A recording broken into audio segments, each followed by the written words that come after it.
Hi friends అందరికీ చూసారా మా పిల్ల స్కూల్కి వెళ్తుంది. నేను మా పిల్ల గుడ్ హ్యాబిట్స్ అలాగే అల్లరితనం గురించి చెప్దాం అనుకుంటున్నాను. ఇలా షేర్ చేసుకోవడం నాకు చాలా హ్యాపీగా అనిపిస్తుంది. ఏంటంటే ఇంటి దగ్గర ఉండి కూర్చోమంటే కూర్చోదు, తినమంటే తినదు, షూస్ పక్కన పెట్టంటే పెట్టదు. అలాంటిది ఇక్కడ స్కూల్కి వెళ్ళగానే చెప్పులు తీసి చెప్పులు స్టాండ్లో పెట్టి తనంతట తానే స్కూల్ లోపలికి వెళ్ళి కూర్చుని రాసుకుంటుంది. నాకు చాలా బాగా అనిపించింది. ఇలా మన పిల్లలు ఇంటి దగ్గర అల్లరి చేస్తూ అలా ఒక్కసారిగా స్కూల్లోకి వెళ్ళి అల్లరి చేయకుండా బుద్ధిమంతురాలా కూర్చుంటే వీళ్ళు మన పిల్లలైనా అన్నట్టు అనిపిస్తుంది కదా ఫ్రెండ్స్.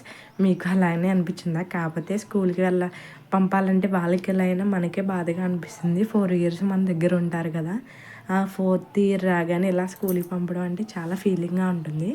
కాకపోతే ఇంటి దగ్గర మనం చెప్పిన మాట వినరు. అక్కడైతే ఫుడ్ కూడా ఇంటి దగ్గర అటు తిప్పి ఇటు తిప్పి ఎత్తుకొని తిప్పితే కానీ తినదు. అక్కడైతే తనకు నచ్చితే గ్యారెంటీ తింటుందంట. నాకు అది హ్యాపీగా అనిపించి స్కూల్కి పంపడానికి నేను ఎక్కువ ట్రై చేస్తున్నాను. అండ్ కానీ చాలా గుడ్ హ్యాబిట్స్ అనేవి స్కూల్ ద్వారానే అలవాటు అవుతాయి. మీ పిల్లలు స్కూల్కి వెళ్తున్నారా లేదా ఇంకా నాకు కామెంట్ చేయండి ఫ్రెండ్స్.